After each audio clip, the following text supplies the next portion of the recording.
ఒక మంచి కార్యక్రమానికి వచ్చాను. స్వర్ణాంధ్ర స్వచ్ఛాంధ్ర ఈ కార్యక్రమంలో వచ్చాను. నేను వచ్చింది మీరందరూ ఒకే గుర్తుపెట్టుకోవాలి.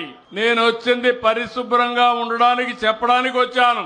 అంటే చెత్త తీస్తేనే సరిపోదు. ఈడ మనసుల్లో మొత్తం చెత్త ఉండే వ్యక్తులను కూడా పూర్తిగా కడిగేసే తప్ప, ప్రక్షాళన చేసే తప్ప ఈ మాచర్ల బాగుపడదని మరొక్కసారి మీ అందరికీ విజ్ఞప్తి చేస్తున్నా.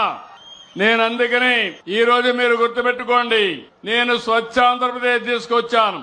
ఇప్పటికి 12 సార్లు జిల్లాలకు వచ్చాను. గడిచిన ప్రభుత్వం 85 లక్షల మెట్రిక్ టన్నులు చెత్తంతా రోడ్డు మీద వేశారు. చెత్త మీద పన్నేశారు. నేను వస్తానే చెత్త మీద పన్ను తీసేసి 85 లక్షల మెట్రిక్ టన్నులు పూర్తిగా క్లీన్ చేసే బాధ్యత నేను తీసుకున్నాను. చెత్తను నేను క్లీన్ చేశానంటే చెత్త రాజకీయాలను కూడా క్లీన్ చేస్తానని మరొకసారి మీ అందరికీ విజ్ఞప్తి చేస్తున్నా.